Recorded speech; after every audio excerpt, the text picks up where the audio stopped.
Sa game. So, ang cover kasi ang ginagawa ni Pat FXO, EM, and GC. Ano yung naituro niya sa'yo? Yung FXO ano nga yung G? And Greater Yung China yun. yung GC hindi pa. Okey, sige, 'wag na muna yun. Yung EM, Lipat din yun? hmm, Wala, mostly parang mas marami akong na-train kay ano, yung kay Krista kasi yung G10 pati yung, ano nga yung una, commodities. ah, ano yun, sorry? Commodities. Commodities. Commods. Though yung G10 ay yung ano, yung di ko pa nata-try pero na-train na yun. Okey, sige. Sa EM na lang muna tayo kasi yung EM is madali lang siya actually. Tinuruan ka mag-submit ng PNL?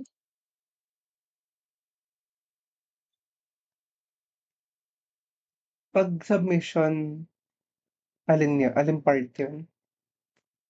Sige wait lang.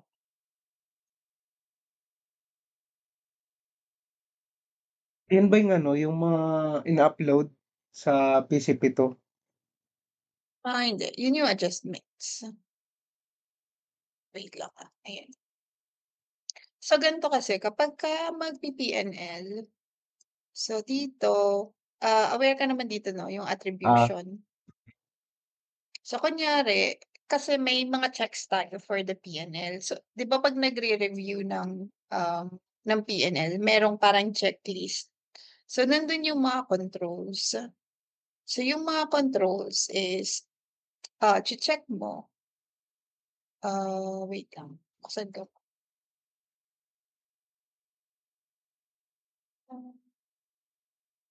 Kunyari eto, so 'di ba eto may checklist.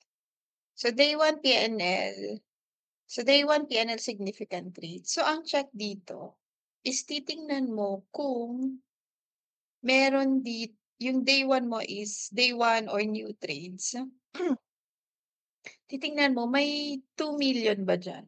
Sa tingin mo may, ano ba tawag nito, may magbe-breach nung, um, threshold na 2 million, trade level yun, So eto, yung net mo is -150K kunyari for commodities. So parang most likely or parang hindi naman 'to magti-trigger sa'yo ng alert na, baka may 2 million diyan. So okey 'yan.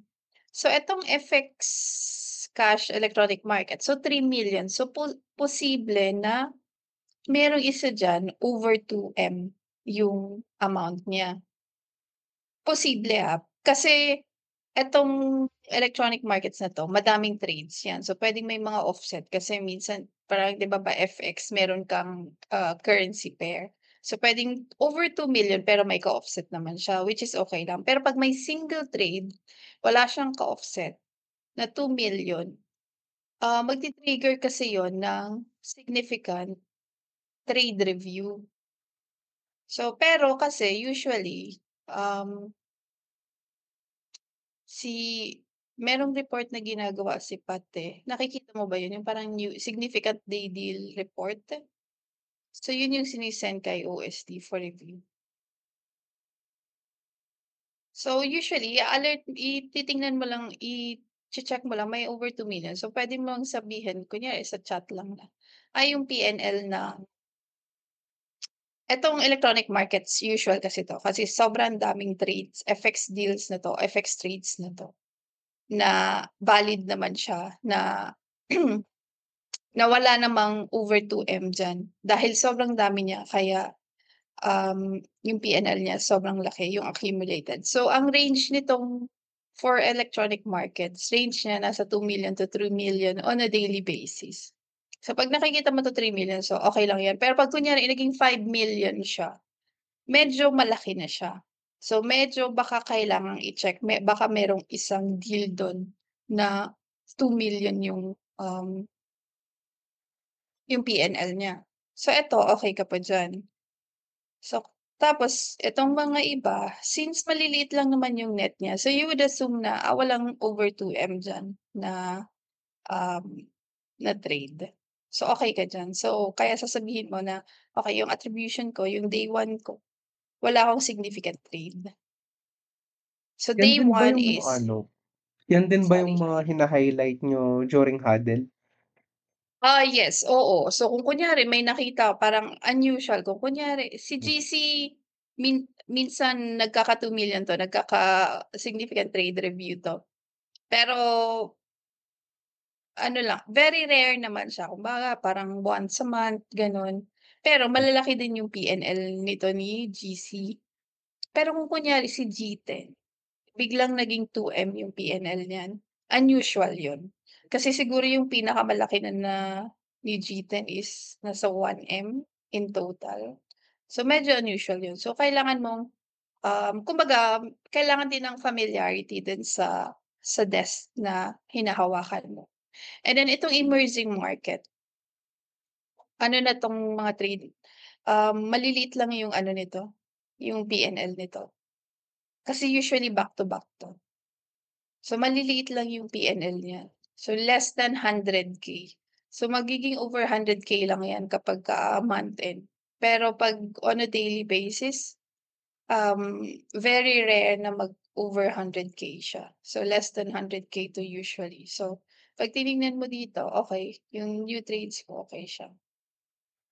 And then next, pero ibang case 'to si ano, si FX options. Kasi ito fully back to back 'to, eh. Ang expectation sa FX options dapat yung PNL niya sobrang liit. So, ang threshold is 10K except for FTSE 150 tsaka FTSE 237 na 50K. Kaya kunyari for today, 90K yung PNL mo. So, i-hold 'to kasi hindi siya expected o hindi mo puwedeng i-report siya kasi dapat mas maliit yung PNL niya. Mm, Okay, and then next is cancel and amend. So, cancel and amend, 'pag check mo siya dito, nandito siya sa other portfolio changes. So, 'pag in-expand mo 'yan, meron kang trade cancel, trade amendment. So, nag-a-amend lang kasi ng PNL. So, usually kapagka depende sa reason kung ano yung amendment or yung or 'pag kinancel minsan ika-cancel niya ta's magre-rebook ng bago. So ngayon ang mangyayari 'pag nag-cancel ka ng trade ta's nag-rebook ka ng bago, so meron kang gross up katulad nito sa FTSE 150, meron kang gross up ng ano mo, other portfolio which is ito coming from trade cancel 'yan. Sorry eto, ayan. So meron kang gross up mo ng new trade tsaka, um cancel. So, ang gagawin dito is kasi yung new trade na 'to, yung new trade na 'to hindi talaga siya new trade. So, kinancel lang siya for whatever reason. Kunyari nag-change yung notional or nag-change yung counterparty or basta may chinange sila. So, kumbaga hindi siya in reality hindi talaga siya new trade or hindi siya new transaction. So, dapat wala kang malaking new trade, wala ka ding malaking trade cancel. So, ang ginagawa nire-reclass 'tong PNL na 'to dito sa trade cancel para magne-net off sila. Same dito sa ano, option 052. So, ang threshold natin, si FX options kasi may kakaibang threshold 'to. In general, ang threshold natin for cancel and amend is 100K. So, kunyari eto si GC merong 23K, okey lang 'yan. Hindi natin kailangang mag-re-add kasi below threshold siya, 100K. Si FX options 10K kasi yung threshold niyan. So, kaya kailangan nating mag-reclass dito. And then kung nakita mo yung email ko, nag-email ako kay middle office.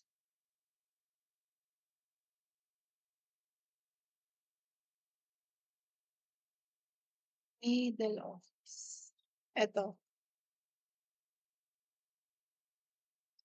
ayan. So, kailangan mong i-drill down kung saang trade siya nanggagaling. So, yun yung drinil down ko. at galing siya dito sa trade na 'to. So ise-send natin kay middle office, asking kung ano yung reason for the cancellation or rebooking, cancellation and rebooking kasi 'to, kasi meron kang new trade. And then para yun din yung support natin para sa, 'pag nag-reclass tayo. So 'pag nag-adjust kasi tayo kailangan may support kung bakit natin ni-reclass or kung bakit tayo nag-adjust, either reclass or permanent adjustment or temporary adjustment. So kailangan may support lagi. So for FX cash, wala tayong CNA. For FX options meron, which is yun yung sinend ko. Tapos yun yung gagamitin natin as 'pag nag-reply sila, yun yung gagamitin as support, ta's ire-reclass natin 'tong PNL na 'to. And the next one, so yan yung mga checks na gagawin mo. Next one would be, back to back. So itong back to back book PNL, so yung back to back kasi, um, dapat kasi yung PNL 'pag back to back ka nil or very immaterial yung PNL mo. So yung FX option, itong mga portfolios na 'to back to back yan. So ibig sabihin, so 'pag chineck natin 'to, yung threshold uli yung kanina minention ko, yung PNL lang dapat dito mga 10K or less. So 'pag pinansin mo siya everyday, dapat yung PNL niyan 10K or less. So like si Food 150, so above threshold siya, sorry, 10K or less dun sa ibang portfolio but for Food 150 and Food 237, kasi ito may mga structured, deals 'to, eh. May parang mas complicated na mga, deals 'tong, Food 237 tsaka Food 150. Kaya mas malaki yung threshold niya. So 50K yung threshold. So etong Food 150 i-hold natin 'yan. Pero itong Food 237, yung daily adjustment, so nasa 16K ka pero meron ka pang around 9K na ipe-pay away. So usually itong nasa new trade mo, ito yung pay away mo. So 'pag na-post yung pay away, ang matitira na lang sa'yo dapat eto na lang, 7K, 8K, which is already, within the threshold. So okey ka na dapat dun. Pero 'pag mas malaki pa yung na-pay away mo na, ta's meron pang malaking natira, so che-check mo saan nanggagaling yun. Kasi minsan meron pang yung additional pay away na napupunta sa market environment. So 'pag masyadong malaki yung market environment, kailangang i-check kasi may mga emails naman kung may additional, pay away. So kailangan i-check kung kailangan ng additional pay away. Pero yung standard is itong nasa new trade, usually ipe-pay away yan. So mawawala yan. And then for the rest, ayun so dapat below na the threshold yan. And then for dito, sa FX cash, actually meron tayong check, back to back check, back to back book check na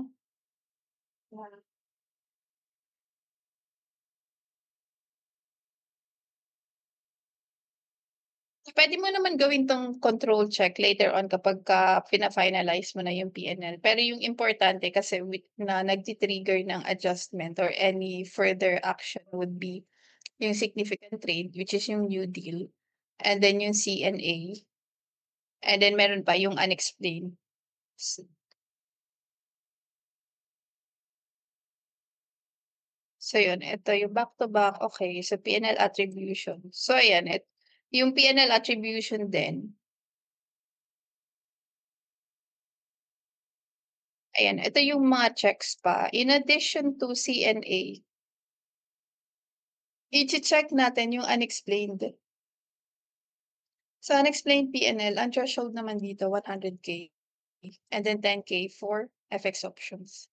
So since below the threshold naman lahat, so wala tayo i-a-adjust or i-investigate. Kapagka meron kasing ano dito, unexplained, kailangan mo investigate para makapag-adjust ka. Oops, ayan. Nandito naman siya 100K whichever is high. Well, 5% of the actual PNL or 100K whichever is higher. And then PNL adjustment review. So, yung sa ano lang natin is 'pag nag-adjust tayo kailangan may evidence tayo. So, kasi 'pag nag-approve kapag in-approve yung adjustment iche-check yung mga adjustment file, ay sorry, yeah, yung adjustment file tsaka na may evidence siya. And then FX margin sales credit. So ito, okey lang 'to. Hmm, VA check lang siya pero hindi naman walang separate, process for that. PNL commentary. So later on naman 'tong PNL commentary. So 'pag kunyari, 'pag nakita mo ito, ang threshold kasi natin is 300K nga ba? 250K, eh, mali, 300K. So ano ba 'to, itong level 4 attribute. So kung umabot ng 300K kunyari itong commodities 300 plus siya ngayon. So kailangan natin ng commentary, maglalagay tayo ng commentary later. And then for this one, for new deal. So for each category, so carry kapag may 300K diyan may kailangan mo din siyang explain. So each of these categories. And then what else? So actual versus estimate. So another control is yung actual versus estimate. So titingnan natin, ang threshold naman natin for actual versus estimate is 250K. So dapat yung variance mo dito below the threshold. So tapos meron tayong parang internal threshold na may additional check lang although hindi siya magbe-breach yung threshold. 'Pag over 100K, ida-double check natin or i-inform CFO na 100K 'tong ano, yung anong tawag dito, yung variance, expected niyo ba 'to? Parang gano'n. So, parang magche-check, additional check din natin siya, ayun. And then so eto wala na 'yan.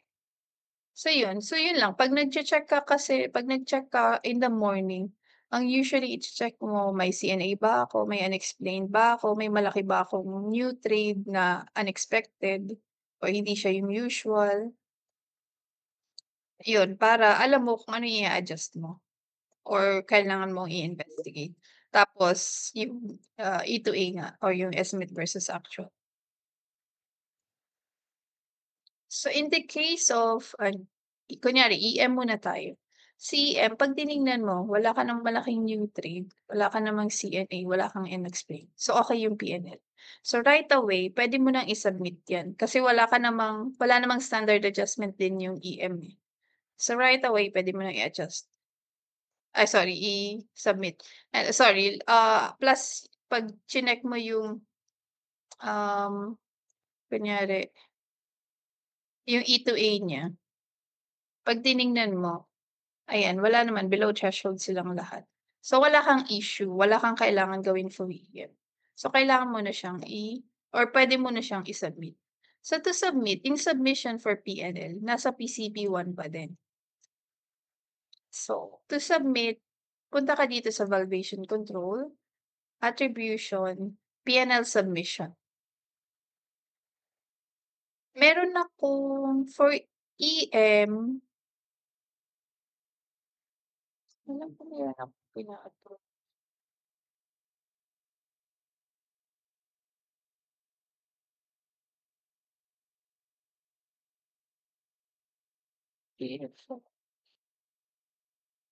Ayan, eto merong naka-share na GFX-EM. So, puwede mo 'tong gamitin to submit. So, kunyari magsa-submit ka, meron kasi akong naka-private o sa'kin lang. So, 'pag binuksan mo 'to, 'pag klinik mo yung PNL submission, eto yung parang landing page. Ta's pipili ka ng layout. So, hanapin mo kunyari yung GFX-EM and then ki-click mo 'tong apply, no lang yun. Tapos check mo i-aano mo dito, pipiliin mo yung date. So, kung today, dapat yung previous day. So, November 24 to November 24 din and then generate.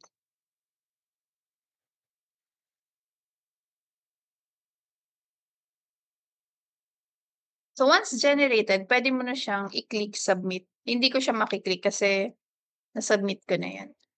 So, tingnan natin for GC. So, submitted na yung EF. Ipapakita ko na lang later. So, mag-try ko lang yung GC. So, for GC titingnan ko din. Okay, GC ko carry, market environment ko over 300K. Pero hindi ko kailangan mag-adjust. Kailangan ko lang mag-comment later. And then new trade 400 di ko din kailangan mag-adjust. Wala akong kailangang gawin. Magko-comment lang ako later.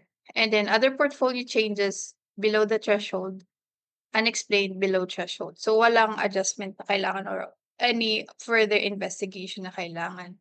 So si GC, wala din siyang daily, yung standard adjustment na kailangan i-post unless merong sinabi or parang ad hoc adjustment, one-off adjustment na sinabi via email. Yun lang yung time na, um may adjustment 'to. Otherwise, parang EM lang din siya. Ang difference is malalaki yung PNL nito. Kailangan mo mag-commentary later on 'pag nag-send ka nun for review. So, kung okey na 'yan, kung wala kang, any adjustment kasi hindi mo hindi ka dapat mag-submit kung alam mo na meron ka pang i-a-adjust dun sa desk na yun or sa portfolio within that desk.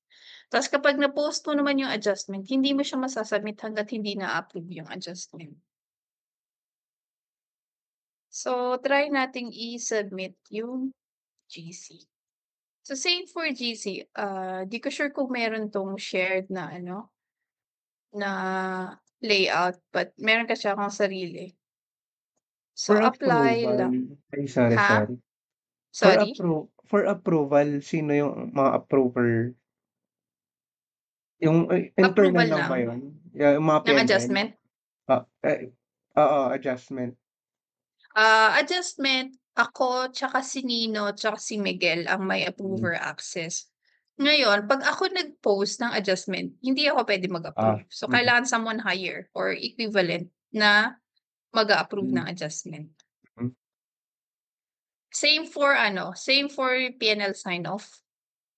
So, mm, ako, si Nino tsaka si Miguel din may access, pero hindi ko puwedeng i-sign off yung sinubmit ko. hmm. Or kung nag-submit si Miguel or si Nino hindi nila puwedeng someone else will have to, approve it for them. Kaya careful din, kailangan careful sa submission sa pag-submit ng mga adjustment tsaka yung sign off. Kasi hindi lang kailangan may sort of hierarchy siya. Kapagka si Nino kunyari si Nino yung nag-submit, dapat VP or higher ang mag-approve ng adjustment niya or ng PNL. Ah, mm. Ayan. So eto, change natin yung day to day, ta's generate,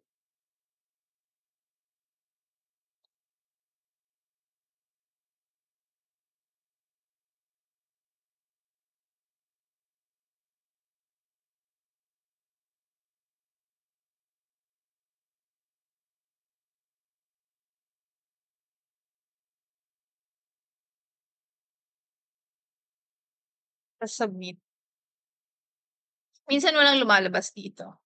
So Wala make siya sure naman. lang, layout lang yun, parang kailangan ko siyang i-configure pero okey lang din naman na hindi. As long as na-tick mo ng tama dito, tsaka yung date mo tama, ta's na-generate mo, and then submit. 'Pag tiningnan mo dito meron siyang lalabas, ayan, nandiyan yung mga portfolio na masa-submit. So yung lalabas dito, yung may mga laman lang. Pero As long as naka-tick siya dito sa hierarchy na ano, masa-submit pa rin 'yun kasi kahit zero masa-submit mo 'yun basta naka-tick siya. Pero ang lalabas dito yung may mga laman lang or yung may PNL for the day. So, click okey lang.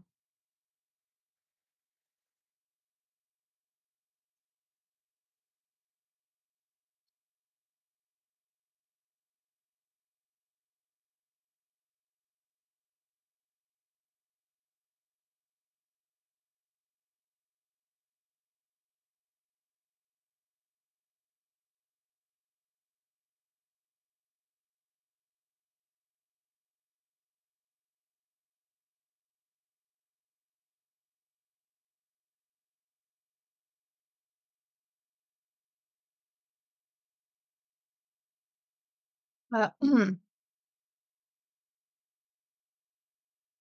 yan. As long as na-confirm mo na yung mga check sa PCP2, kung wala namang adjustment, pwede mo na i-submit. Yes, correct, oo. So, like si EM, kung wala kang nakikita na usually ang magiging issue lang dito sa EM is kung may ano ka, CNA o yung cancel and amend mo na kailangan mong i-reclass.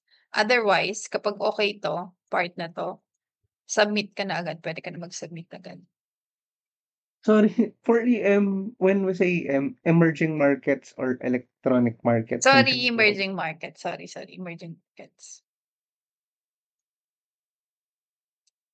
Kasi yung electronic markets kasama siya ng G10 kapagka, ginagawa yung pack. So, magkakasama sila. Um, ayun submitted na. So, tingnan natin dito. So,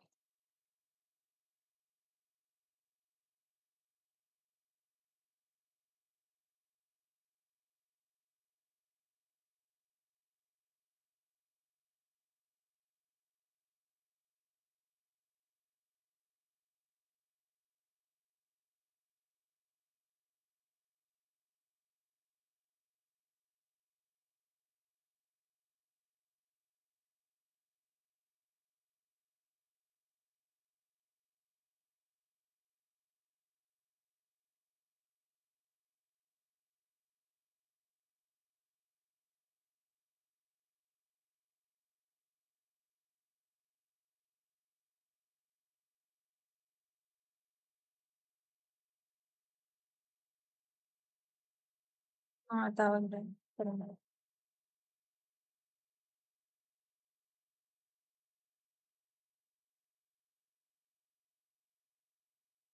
ayan, 'pag na-promote na 'tong layout na 'to, puwede mo siyang gamitin.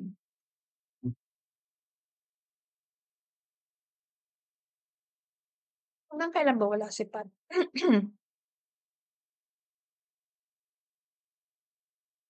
Um, tingnan din natin yung FX para ipa-plot.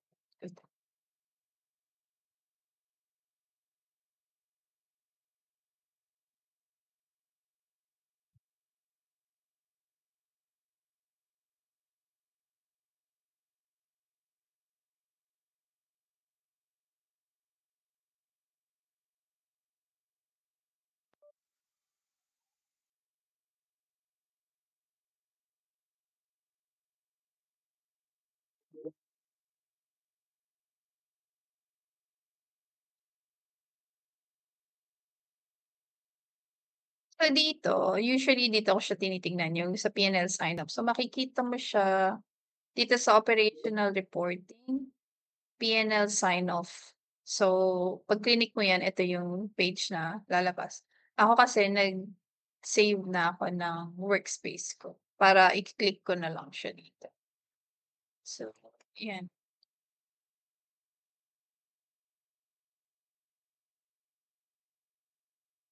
So ayan yung Greater China, submitted naman siya tsaka EM. So kailangan lang nating i-double check na magka-match siya dito sa like si EM dapat 26,616. So dapat 26,616 din yung ma-submit. 712254. 71254. So, tama naman yung nasabit natin. Kahit Ayan. nag-reflect na siya kahit hindi pa in-approve? 'Pag nag-submit ka magre-reflect ka na. So, etong Ah, first line na 'to, yan yung submission. Itong second, yan yung 'pag nire-review na, yan yung approver sign off, PC approver sign off. So, once i-submit mo siya magi-green dapat 'to, yung first. got it. Yan yung flag mo na, okey successful yung submission ko. 'Pag hindi kasi 'pag kunyari wala yan or hindi mo siya nakitang na green, kung blank lang, um, ibig sabihin hindi successful yung, ano mo submission. So, kailangan mo i-check kung bakit or kung na-submit mo ba talaga.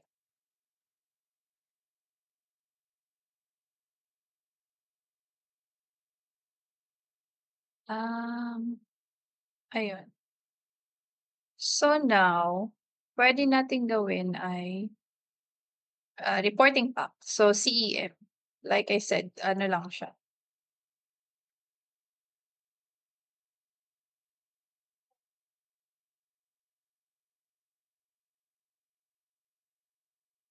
Meron ka na ba nitong layout na 'to or wala? Meron for EM iba yan dun sa ano 'no? O Ano parang 'yun? wala, EM, hindi ko sure yung sa EM. Okey sige wait lang. Ah,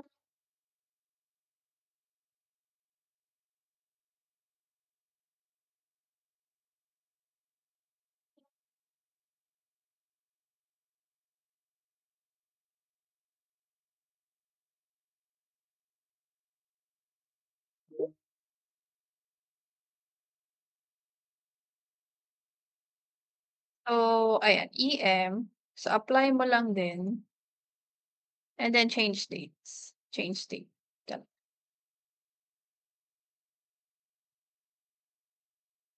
So yung EM ay naka-save, siyempre ko siya, FX, daily PNL, EM, ayan. So gawa ka for today,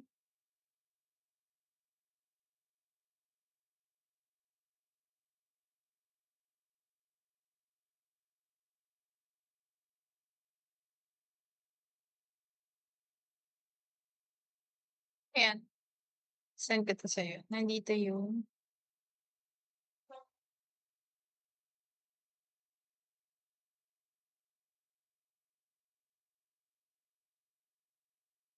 Ba't hiwa-hiwalay yung mga folders natin? oo. So actually nandito yung EM, G10, GC, nandito naman siya. Ang nakahiwalay ay yung FXO tsaka commodities. Yung FX cash nandito lahat.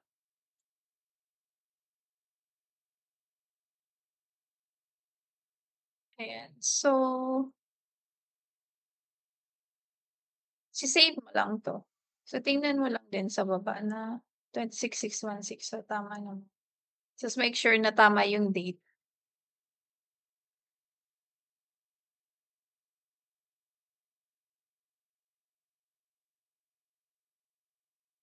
So, save.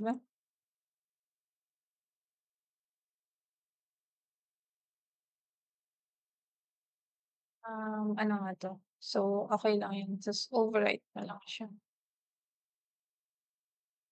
Tas double check mo na lang din na wala kang breach dito, which is dapat wala. Ayan. Tas yung date tama din. Ah,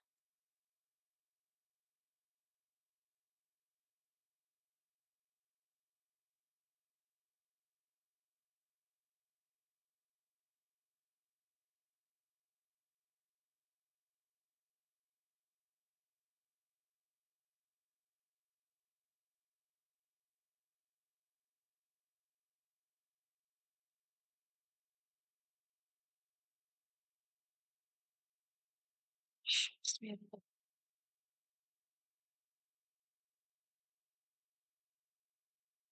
Dito careful ka dapat FX cash emerging market, meron kasing emerging market FX.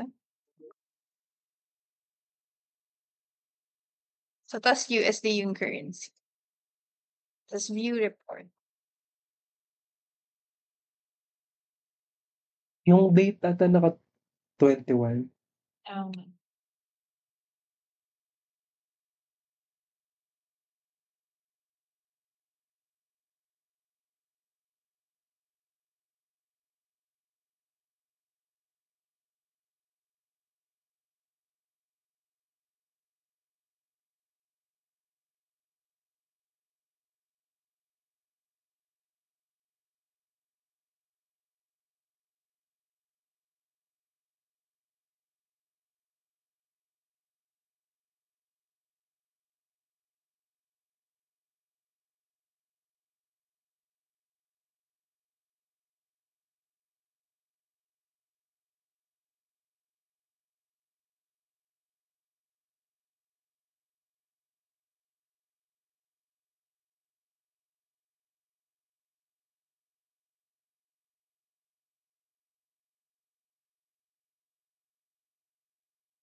and then,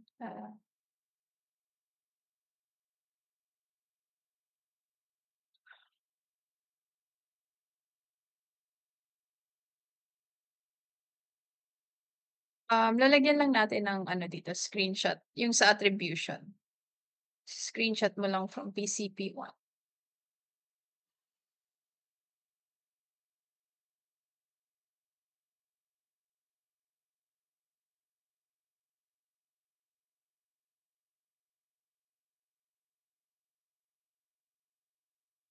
and then save. Ta's restricted na dapat. Yang 4 na sheets yan din yung mga in-extract natin 'no? Yes, yes. So 'pag in-extract mo kasi 'to, automatic siya maghihiwa-hiwalay. Pero yeah, 4 na files 'to na in-extract natin. So, ika-classify and protect to restricted.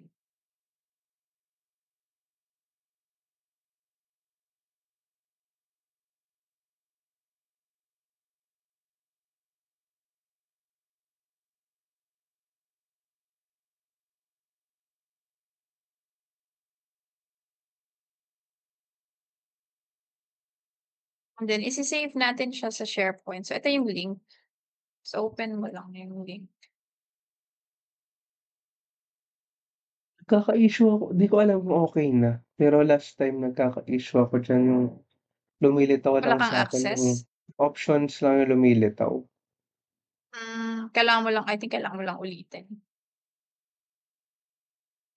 I-close mo lang tapos open ka uli ng yung link. I think gano'n lang siya. Minsan nagkakagano'n din. Tapos ayan,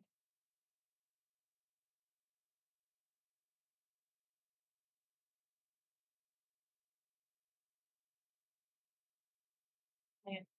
'Pag hindi naka-restrict yung file, iba yung ano niya, hindi Excel yung icon, parang PDF yung icon niya. So kailangan restricted. Ay Diyos.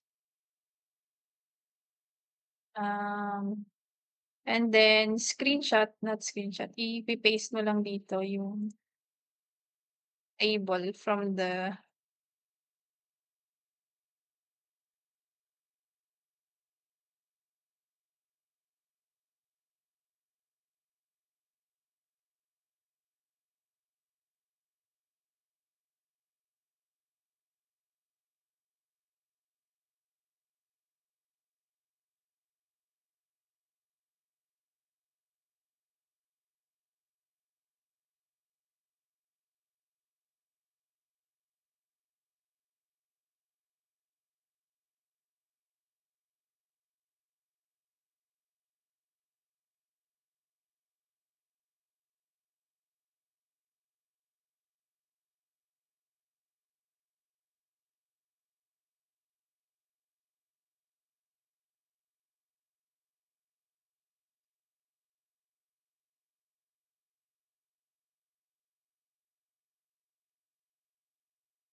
then proforma.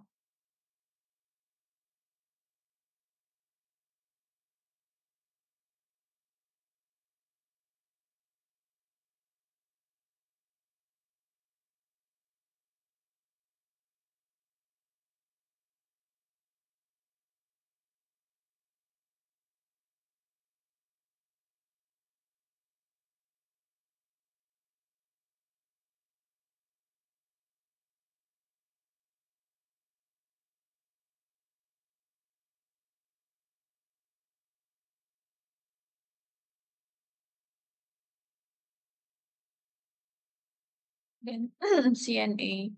So dito lang din siya sa attribution. Filter.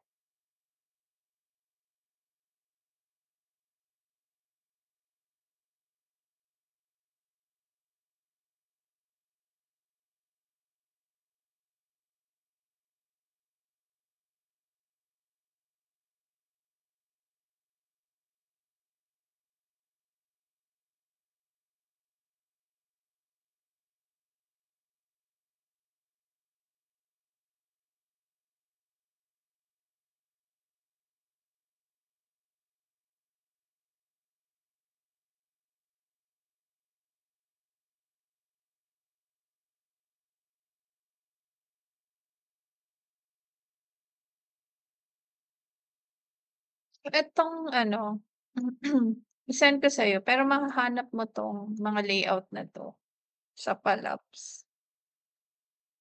Yan yung name.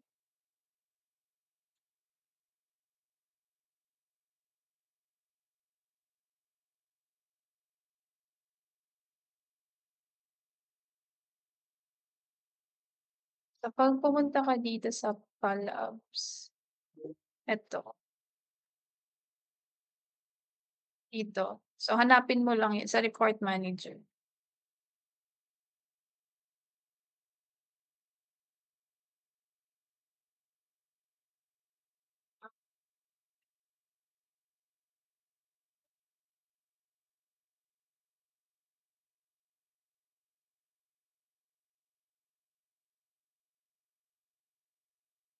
Dito report manager, ta's hanapin mo lang yung sinend ko sa'yo, yun yung pangalan nun, layout, Sige. bagal.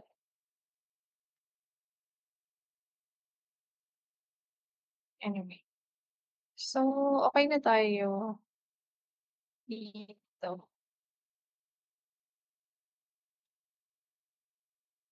Puwede na nating i-send for review. Ayan, Konti lang yung backup natin diyan 'no, sa EM. ano sorry, dito so isa-search mo lang kunyari VA, ang bagal lang, pero layout Ah, name, kung ano man yung sinend ko sa'yo, puwede mo i-search na lang, bagal. sige. Sige, sige. What do you mean konting backup? Yung puwedeng gumawa? I mean yung backups for parang mas maraming backup dun na needed dun sa ibang ano, ibang PNL. I mean sa G10, yung FXO ang daming in-extract. Iba-iba pala sila. Hmm. Oh, Kaya yes, nga iba-iba hmm, per desk.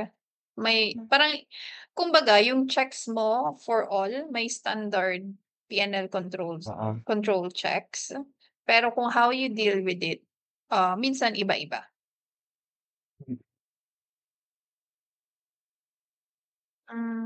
Wait lang hindi ko alam kung ano sinasabi ni Diana.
Mm.